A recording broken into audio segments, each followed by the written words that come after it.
राज्य विधानसभा चुनावों का आगाज हो रहा है। 8 चरणों में पश्चिम बंगाल में वोट डाले जाने हैं। असम में भी आज 47 सीटों पर चुनाव होगा। पश्चिम बंगाल की 30 सीटों पर आज वोट डाले जाने 7 बजे का वक्त है। तो पोलिंग बूथों पर जो तस्वीरें हमें मिल पा रही वो ये है कि पोलिंग बूथों पर अब लोग दिखने शुरू हो गए हैं। लोगों की भीड़ वहां पर शुरू हो चुकी है। सोशल डिस्टेंसिंग का भी पालन होगा और इसी के मद्देनजर सुरक्षा के भी तगड़े इंतजाम, खासतौर पर अगर पश्चिम बंगाल की बात करें, क्योंकि लगातार चुनाव आयोग के पास शिकायतें गई थी, जिसके बाद केंद्र ने अपनी तरफ से तैनाती की है और राज्य पुलिस को भी वहां पर तैनात किया गया है।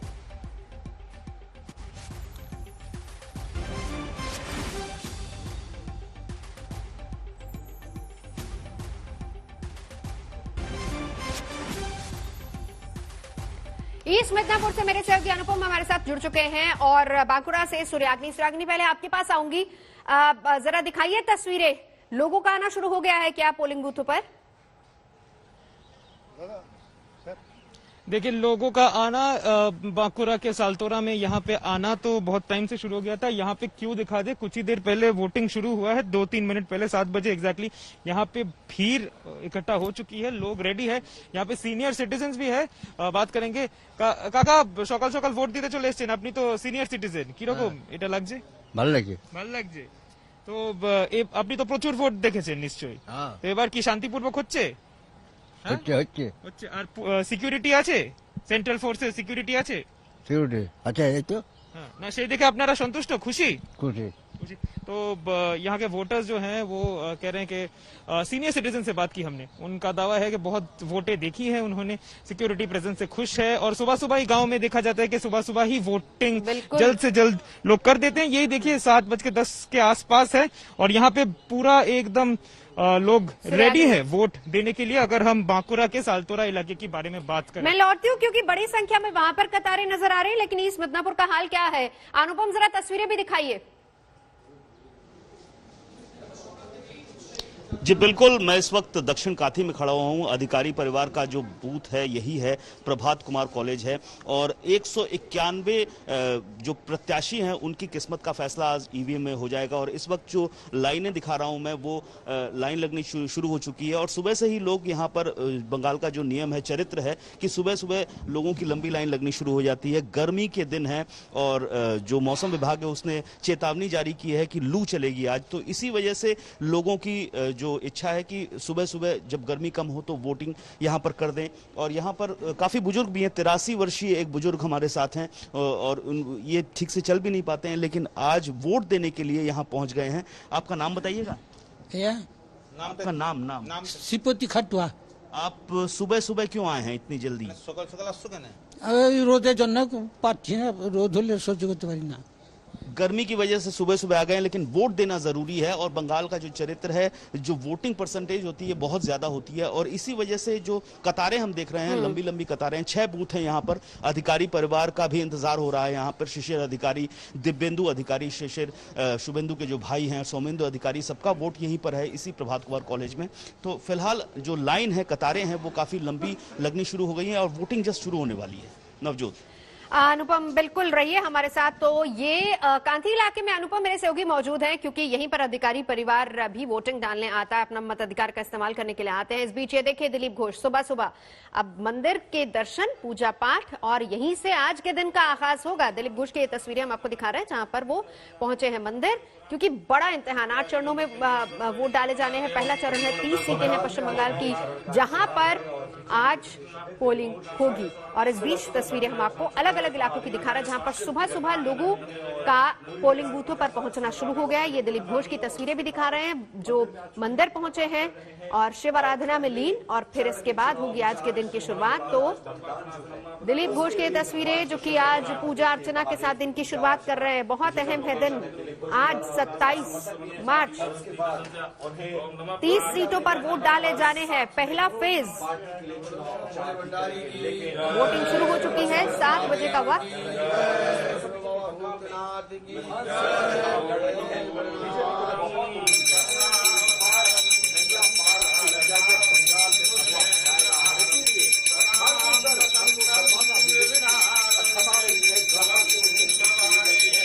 तो 2 तस्वीरें शिव आराधना में लीन है दिलीप घोष। वहीं दूसरी तरफ देखिए कतार लगातार शुरू हो चुकी है लगनी। ये जो तस्वीरें हम आपको दिखा रहे हैं ये बांकुड़ा की तस्वीरें हैं। इस मिदनापुर में भी अनुपम मेरे सहयोगी तस्वीरें दिखा रहे थे, वहां पर भी लंबी कतारें लगनी शुरू हो गई हैं। बढ़ चढ़कर आज लोग पहुंच रहे हैं पोलिंग बूथों पर। पहला चरण 30 सीटें,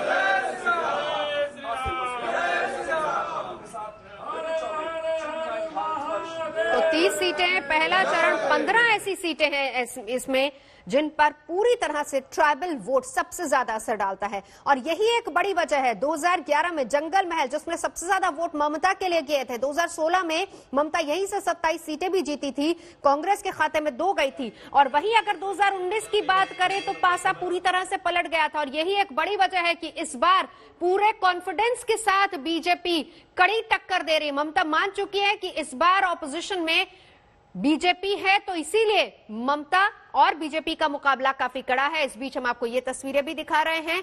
ये अगर आप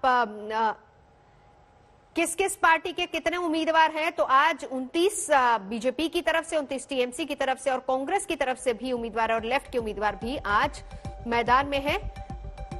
वहीं लगातार आज का फेज इसलिए भी अहम हो जाता है क्योंकि बीजेपी को अगर बड़ा कॉन्फिडेंस आया, 200 प्लस का टारगेट लेकर बीजेपी चल रही है, पूर्ण बहुमत की सरकार कह रही है बीजेपी की वो बनाएगी, वो इसीलिए क्योंकि 2019 वो साल जब बीजेपी ने 6 में से 5 सीटें इसी इलाके में जीती थी, तो एक बड़ा कॉन्फिडेंस बीजेपी है। और सबसे बड़ी बात यह है कि अधिकारी परिवार का गढ़ और वो अधिकारी परिवार अब बीजेपी के साथ है। असम और बंगाल में मतदान पर प्रधानमंत्री नरेंद्र मोदी ने भी ट्वीट किया है, रिकॉर्ड संख्या में लोग आकर मतदान करें, बड़ी संख्या में लोग आए। वैसे वो तस्वीर भी नजर आ रही है, हम 2 इलाकों की तस्वीरें दिखा रहे थे, चाहे वो इस मिदनापुर हो या फिर बांकुड़ा हो, दोनों जगहों से तस्वीर क्लियर नजर आ रही थी। प्रधानमंत्री मोदी ने भी ट्वीट किया है कि लोग आए, अपने मताधिकार का इस्तेमाल करें और रिकॉर्ड संख्या में लोग आकर मतदान करें। बहुत अहम आज का चरण। और वैसे प्रधानमंत्री नरेंद्र मोदी इस वक्त बांग्लादेश में है और आज वो मतुआ समुदाय के मंदिर भी जाएंगे। कनेक्शन सीधा इधर बंगाल से क्योंकि चुनाव भी हो रहे हैं और ये वो एरिया है जहां पर बड़ी संख्या में मतुआ समुदाय का असर है। 2 राज्य जहां पर आज पोलिंग हो रही है जिसमें 30 सीटें पश्चिम बंगाल की, 7 बजे का वक्त और 47 सीटें असम की। और 7 बजे का वक्त जब पोलिंग बूथों पर लगातार कतारें दिखनी शुरू हो गई। 2021 का ये इम्तिहान पश्चिम बंगाल और असम दोनों में वोट डाले जाने हैं और दोनों ही जगहों पर अब मतदाताओं की कतारें दिख भी रही हैं। प्रधानमंत्री नरेंद्र मोदी ट्वीट करके लोगों से अपील कर चुके हैं कि बड़ी संख्या में लोग आए, अपने मताधिकार का इस्तेमाल करें। तो ये वो तस्वीरें लगातार हम आपको दिखा रहे हैं। पहला चरण जिसमें अलग अलग इलाकों की, चाहे वो बांकुड़ा की, पूर्वी मिदनापुर की तस्वीर दिखा रहे हैं हम आपको, झारग्राम की, पुरुलिया की तस्वीर दिखा रहे हैं। हर जगह पर आज बड़ी संख्या में सुबह लोग 7 बजे से ही कतारों में शुरू हो गए हैं लगने। और इस बीच देखिए सुरक्षा के भी कितने तगड़े इंतजाम है क्योंकि हिंसा की शिकायतें पहले से ही की जा रही हैं। हर पार्टी अपनी अपनी तरफ से, हर पार्टी का दल पहुंचा था चुनाव आयोग की निष्पक्ष चुनाव पहली बात कराया जाए। और दूसरी बात यह है कि वहां पर सुरक्षा के भी तगड़े इंतजाम और इसी को लेकर केंद्रीय सुरक्षा बलों की तैनाती की गई है। राज्य पुलिस ने भी अपनी तरफ से तैनाती की है। इस बीच लोगों से रिकॉर्ड वोटों की, मतदान की अपील प्रधानमंत्री कर चुके हैं। अपने ट्वीट के जरिए युवाओं से बढ़ चढ़कर आज पोलिंग में हिस्सा लेने की भी अपील की है। इस बीच देखिए महिलाओं की भी लंबी कतार है और पश्चिम बंगाल की अगर बात करें तो वहां पर महिला वोटर बहुत ही निर्णायक होता है, बहुत अहम होता है और इसीलिए बड़ी संख्या में महिलाएं भी आज पोलिंग बूथों पर पहुंची हैं। और इस बीच जून मलिया की तस्वीर भी देख रहे हैं हम आपको, दिखा दें कि पूजा अर्चना वो भी कर रही हैं। आज खड़गपुर से उनका भी बड़ा, मेदिनीपुर से उनका बड़ा इम्तिहान है जिनको टक्कर दे रहे हैं समित कुमार दास। और आज जून मलिया टीएमसी की उम्मीदवार जो कि पहुंची है पूजा अर्चना करने। वैसे दिलीप घोष भी आज शिव आराधना में लीन है। तो अलग अलग तस्वीरें आपको दिखा रहे हैं।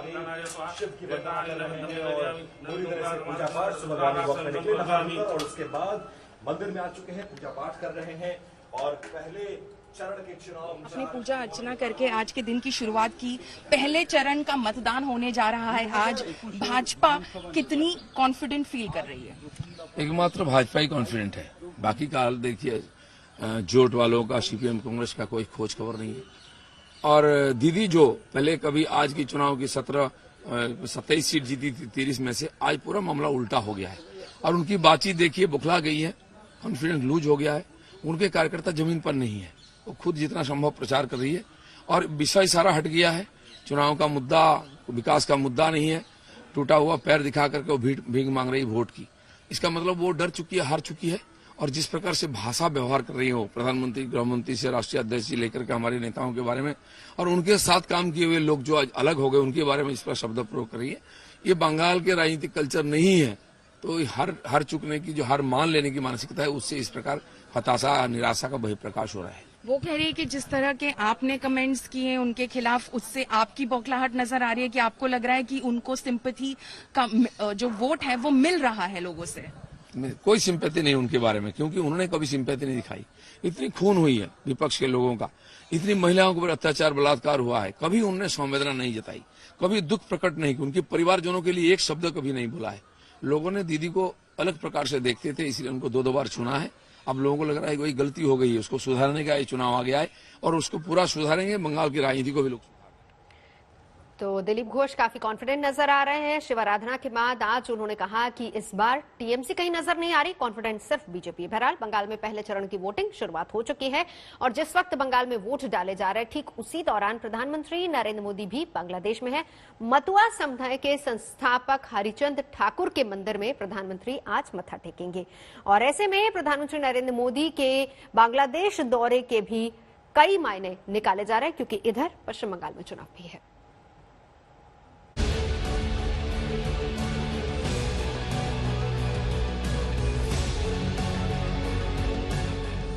ये संयोग है, ये प्रयोग है और ये सियासी महायोग भी है। पश्चिम बंगाल में चुनाव का श्री गणेश, पीएम मोदी का 15 महीने बाद बांग्लादेश दौरा और फिर ओराकांडी में किसी भारतीय प्रधानमंत्री का पहली बार आना। जमीन भले ही बांग्लादेश की हो, लेकिन असर बंगाल में डालने वाली है।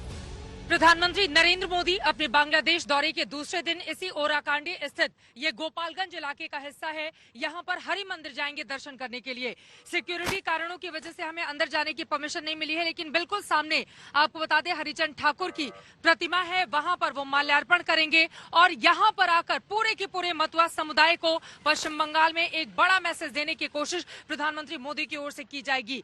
3 करोड़ की बड़ी आबादी पश्चिम बंगाल में रहती है और तकरीबन इतनी ही आबादी इस बांग्लादेश की धरती पर रहती है।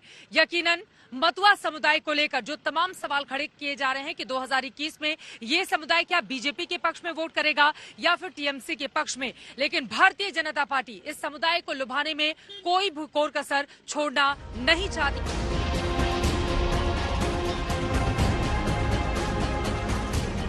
बांग्लादेश की राजधानी ढाका से 187 किलोमीटर दूर ओराकांडी।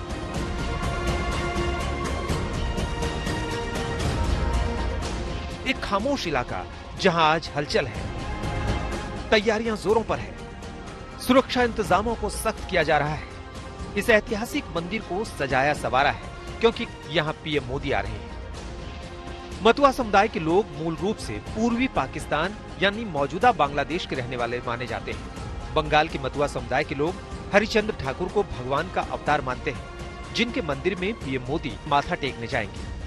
हरिचंद ठाकुर को लोग भगवान का अवतार मानते हैं। मतुआ समुदाय की एक बहुत बड़ी आबादी अप्रैल महीने में इसी जगह पर आकर हरिचंद मंदिर में जाकर वहां पर पूजा अर्चना और दर्शन करती है। लेकिन मतुआ समुदाय वोट के लिहाज से भी काफी ज्यादा अहम हो जाता है, चाहे वो बांग्लादेश यानी कि मौजूदा ये जमीन हो या फिर सीमा के उस पार पश्चिम बंगाल का इलाका हो। आपको ये भी बताते चलें कि नमो शूद्र से ताल्लुक रखने वाले बेहद गरीब परिवार से हरिचंद ठाकुर आते थे, जिन्होंने वर्ण व्यवस्था के खिलाफ आवाज उठाई, उस भेदभाव को खत्म करने की कोशिश की। इसी वजह से ये समुदाय उन्हें अपना आराध्य देव मानने लगा। हरिचंद ठाकुर मतुआ महासंघ के संस्थापक थे। हरिचंद ठाकुर को मतुआ समुदाय में भगवान का दर्जा है। अछूत माने जाने वाले मतुआ समुदाय को हरिचंद ठाकुर ने संगठित किया। हरिचंद ठाकुर ने वैष्णव हिंदू समुदाय का गठन किया, जिसे मतुआ कहा जाता है। हरिचंद ठाकुर की पीढ़ियां आज भी बंगाल और बांग्लादेश दोनों जगहों पर हैं। ऐसे में पीएम मोदी के दौरे से वो बेहद खुश नजर आ रही हैं। हरिचंद ठाकुर के 6वें वंशज इस वक्त सुब्रतो ठाकुर हमारे साथ मौजूद हैं। आपको बता दें कि शांतनु ठाकुर जो कि बीजेपी के सांसद हैं, वो इनके कजिन हैं यानी कि चचेरे भाई लगेंगे और वो उस पार हैं यानी कि पश्चिम बंगाल में, और इस वक्त हम हैं बांग्लादेश में। प्रधानमंत्री का यहाँ पर क्या कार्यक्रम रहने वाला है उसके बारे में बताइए जरा। আচ্ছা, আপনারা হয়তো অনেকেই জানতে পেরেছেন যে আমাদের দেশের সুবর্ণ জয়ন্তী উদযাপন উপলক্ষে মাননীয় প্রধানমন্ত্রী জননেত্রী শেখ হাসিনার আমন্ত্রণে ভারতের মাননীয় প্রধানমন্ত্রী নরেন্দ্র মোদীজি 26 তারিখে আসছেন স্বাধীনতা দিবসে, এবং উনি এসে পরবর্তী 27 তারিখে তার পরের দিন বঙ্গবন্ধুর জাতির জনকের সমাধিসৌধে উনি শ্রদ্ধা জানাবেন এবং তার অব্যাহতি পরেই ওরাকান্দি ঠাকুর বাড়িতে উনি এসে হরিচাঁদ मंदिरे पूजा देवें। कई सालों तक मतुआ समुदाय को नजरअंदाज किया गया। इस समुदाय के लोगों को अपने सम्मान की लड़ाई के लिए एक लंबा संघर्ष करना पड़ा। ऐसे में पीएम का दौरा यहाँ के लोगों के लिए एक अलग ही अहमियत रखता है। खुश है मोदी जी के आने से? हाँ, আমরা খুব খুশি। ভারতের প্রধানমন্ত্রী আসছে এখানে, আমরা এতে খুব আনন্দিত। कैसा लग रहा है इस पूरे इलाके में भारत का कोई प्रधानमंत्री पहली बार आएगा जो यहाँ पर पूजा अर्चना करेगा? আমরা সবাই অত্যন্ত আনন্দিত যে এই যে প্রথম মানে বাইরের কোনো রাষ্ট্রপ্রধান আমাদের বাংলাদেশে আসতেছে এবং তিনি আমাদের হরিচাঁদ মন্দিরে পূজা করবেন, এটা আমাদের কাছে অত্যন্ত আনন্দের এবং গর্বের। आनंद है, खुशी है आप लोगों को भी? অবশ্যই খুশি, যেহেতু সম্মানিত দেশের একজন প্রধানমন্ত্রী এই প্রথম আমাদের দেশে আসতেছে এবং আমাদের হরিচাঁদ মন্দিরে পুজো দেবে। पीएम का ओराकांडी का दौरा बेहद अहम है। पीएम मोदी का ये संयोग और प्रयोग बंगाल चुनाव पर कितना असर डालेगा, इसका फैसला मतुआ समुदाय को करना है। बांग्लादेश के ओराकांडी से चित्रा त्रिपाठी, आज तक। तो पश्चिम बंगाल चुनाव में मतुआ समुदाय का रोल बहुत अहम है। बंगाल की कुल अनुसूचित जाति में करीब 50% मतुआ समुदाय और इसमें 50% मतुआ मतदाता भी हैं और ये बंगाल की 70 सीटों पर असर रखते हैं और यही वजह है कि हर दल मतुआ समुदाय को साधने की कोशिश कर रहा है। लेकिन सवाल यहाँ पर बड़ा यह है कि बांग्लादेश में मतुआ समुदाय से प्रधानमंत्री का मिलना क्या बंगाल में मतुआ समुदाय को साधेगा? क्या है मतुआ समुदाय का पूरा समीकरण, जरा इस रिपोर्ट में समझिए।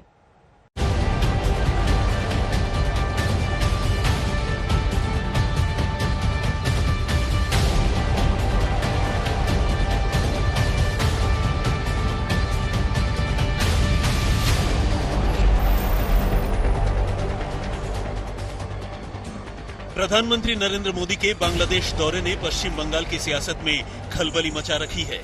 बंगाल के पहले चरण का चुनाव और पीएम मोदी का मतुआ समुदाय के तीर्थस्थल का दौरा। भले ही दूरी दो मुल्कों की हो, लेकिन कनेक्शन सीधे मतुआ समाज की आस्था का है। पश्चिम बंगाल की सियासत में मंदिर मंदिर जाने की कवायद उस दिन भी जारी रहेगी जिस दिन 5 जिलों की 30 सीटों पर पहले चरण के लिए वोट डाले जा रहे होंगे और उस दिन खुद प्रधानमंत्री नरेंद्र मोदी बांग्लादेश के अपने 2 दिवसीय दौरे के आखिरी दिन न सिर्फ मतुआ समुदाय के सबसे खास मंदिर जाएंगे बल्कि दूसरी जगह भी मंदिर में जाकर मत्था टेकेंगे और इसके जरिए एक बहुत बड़ा संदेश पश्चिम बंगाल की जनता को देंगे। अब इसका असर कितना पड़ता है मतदाताओं पर, ये देखना काफी ज्यादा महत्वपूर्ण होगा। बंगाल में मतुआ समुदाय से जुड़ी एक बड़ी आबादी रहती है। ये राज्य की कुल अनुसूचित जाति का 5वां हिस्सा है। साल 2011 की जनगणना के मुताबिक बंगाल में अनुसूचित जाति 23.51% है। अनुसूचित जाति की आबादी 1 करोड़ 80 लाख के करीब है। ऐसा माना जाता है कि इसमें 50% मतुआ मतदाता हैं। ये बंगाल की 70 सीटों पर असर रखते हैं। बंगाल की सियासत में मतुआ समुदाय के महत्व को इस बात से भी समझ सकते हैं कि 2019 में प्रधानमंत्री मोदी ने लोकसभा चुनाव में मतुआ समुदाय के गढ़ बनगांव सीट से चुनाव प्रचार की शुरुआत की थी। इससे पहले प्रधानमंत्री मतुआ समुदाय की 100 साल की बीना पानी देवी से मिलने पहुंचे और उनका आशीर्वाद लिया। बीना पानी देवी को मतुआ समाज में बोड़ो मां के नाम से जाना जाता था। जब बंगाल में विधानसभा चुनाव का माहौल बना तो एक बार फिर बीजेपी ने मतुआ समुदाय के गढ़ बनगांव को चुना। पिछले साल नवंबर में अमित शाह मतुआ समुदाय के मंदिर में दर्शन के लिए गए, परिवार वालों से मिले, घर में खाना खाया और यहाँ के लोगों के लिए वादों का पिटारा खोल कर गए। दीदी भी मतुआ समुदाय के वोट बैंक को खिसकने नहीं देना चाहती। अमित शाह के दौरे के अगले ही महीने ममता बनर्जी ने बेदगांव का दौरा किया और मतुआ समुदाय के लोगों के बीच पहुंचकर उनका दिल जीतने की कोशिश की। माना जाता है कि पहले ये समुदाय लेफ्ट को समर्थन देता था। लेफ्ट की ताकत बढ़ाने में मतुआ महासभा का भी बड़ा हाथ रहा, लेकिन लेफ्ट के शासन में उन्हें वो सब नहीं मिला, जिसके बाद ममता बनर्जी ने मतुआ के वोट बैंक में सेंध लगाई। ममता ने पहली बार इस समुदाय को एक वोट बैंक के तौर पर विकसित किया। वो ममता ही थी जो पहली बार बोड़ो मां के परिवार को राजनीति में लेकर आई। साल 2014 में बीना पाणी देवी के बेटे कपिल कृष्ण ठाकुर ने तृणमूल कांग्रेस के टिकट पर बनगांव लोकसभा सीट से चुनाव लड़ा और संसद पहुंचे।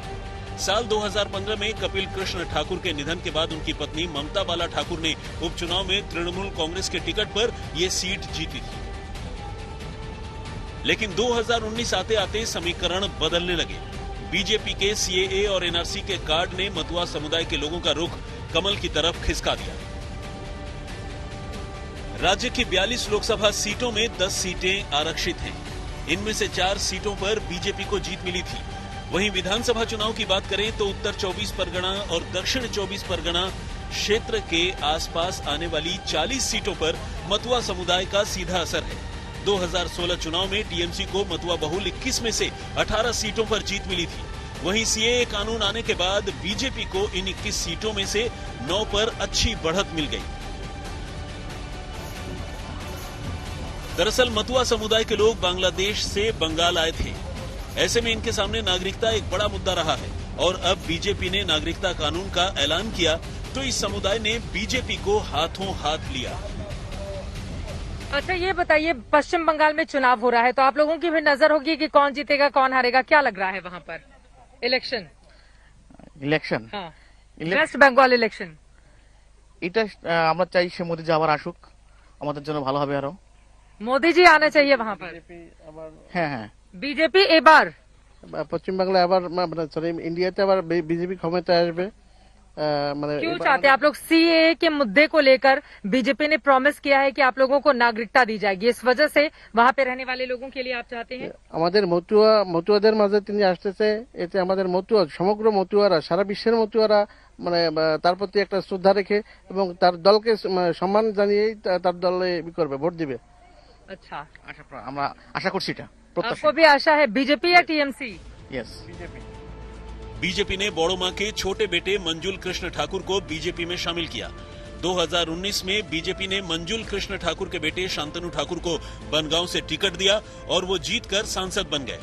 अब मोदी के बांग्लादेश दौरे पर सांसद शांतनु ठाकुर भी पीएम मोदी के साथ गए हुए हैं। আচ্ছা, আসলে এই ভোটটা ভোট যাকে দেবে এটা তার ব্যক্তিগত ব্যাপার, মন্তব্য করা আমার মনে হয় সমুচিত নয়।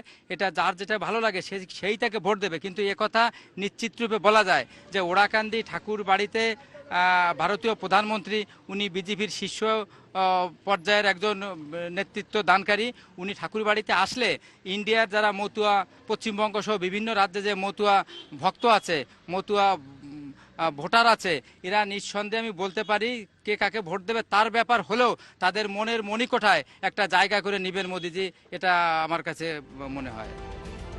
बंगाल में दौरे के बाद अब पीएम मोदी ने मतुआ समुदाय के तीर्थ स्थल में दर्शन का फैसला किया है। भले ही मुल्क बांग्लादेश हो, लेकिन इसका सीधा असर बंगाल चुनाव में पड़ सकता है। वेस्ट बंगाल में इलेक्शन चल रहे हैं, बीजेपी टीएमसी किसकी वहाँ सरकार बननी चाहिए? हाँ, बीजेपी का सरकार बनना चाहिए। वेस्ट बंगाल में बीजेपी की सरकार बननी चाहिए, क्यों? मैंने खुद से चाहता हूँ। चुनावी मौसम में टीएमसी से लेकर बीजेपी तक हर कोई मतुआ समुदाय को अपनी ओर खींचने की कोशिशों में लगा हुआ है। मतुआ समुदाय से जुड़े कई ऐलान राजनीतिक पार्टियों ने किए हैं। ममता ने मतुआ समुदाय के लिए 10 करोड़ रुपए के एक विकास बोर्ड की घोषणा की। बोरी और बागड़ी दलित जातियों के लिए 5-5 करोड़ के अलग विकास बोर्ड भी बनाए। ममता सरकार ने 2020-21 के बजट में अनुसूचित जातियों और जनजातियों के वृद्धों को पेंशन के लिए 3000 करोड़ रुपए की राशि दी है। वहीं बीजेपी ने मतुआ समुदाय के लोगों को सीएए के तहत नागरिकता देने का ऐलान किया। लोक गायकों की आर्थिक स्थिति सुधारने के लिए भत्ता देने का वादा किया। बंगाल के चुनाव में एम फैक्टर का जोर है। ममता, मोदी, मुस्लिम और मतुआ, जहां इस बार मतुआ बंगाल की दिशा तय करने में अहम रोल निभाने वाले हैं। गोपालगंज, बांग्लादेश से चित्रा त्रिपाठी के साथ आज तक ब्यूरो।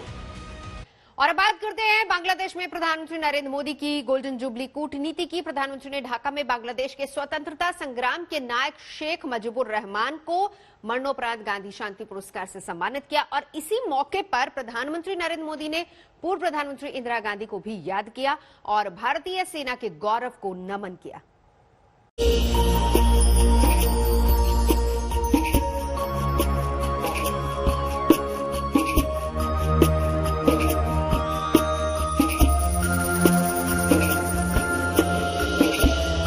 पीएम मोदी को लेकर उड़ान भरने वाला वीवीआईपी विमान एयर इंडिया 1 जब ढाका में टचडाउन हुआ तो दोस्ती का माहौल गोल्डन जुबली वाला हो गया।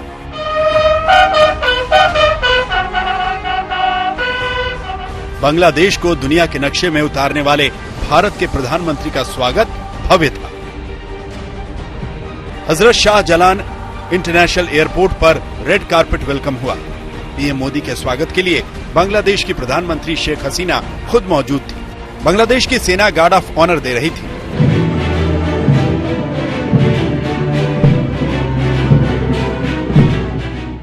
ढाका की सड़कों पर हिंदुस्तान का झंडा लहरा रहा था।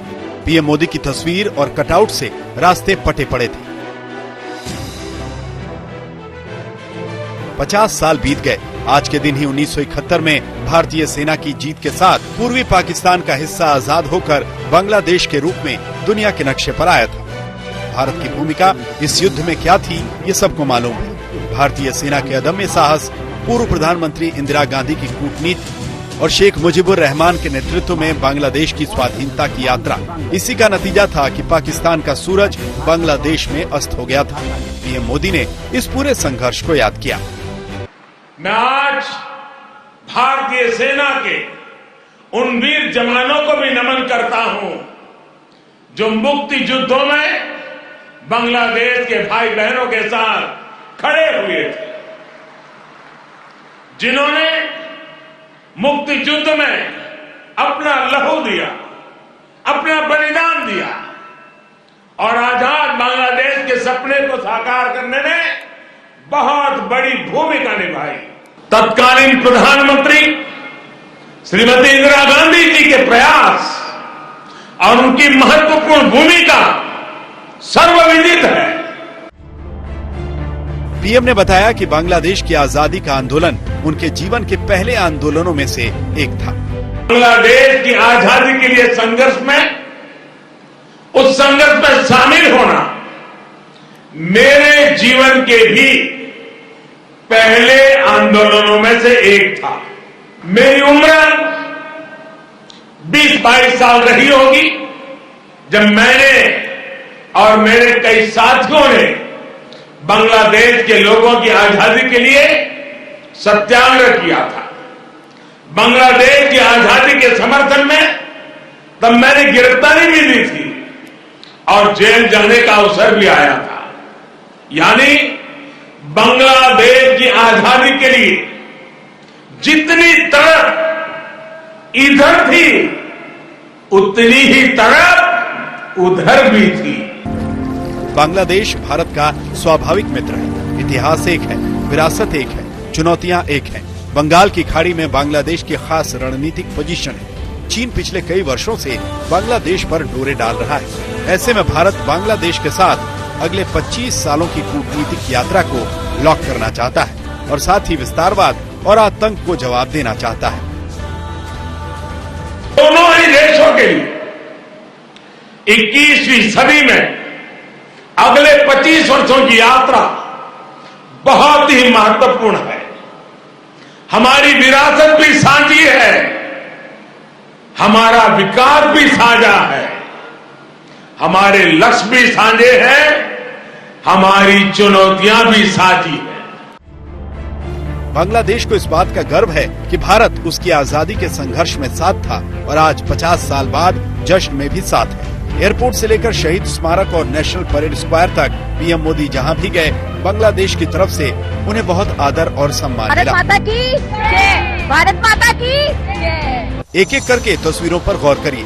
एयरपोर्ट पर स्वागत के बाद पीएम ने सावर में राष्ट्रीय शहीद स्मारक में शहीदों को श्रद्धांजलि दी।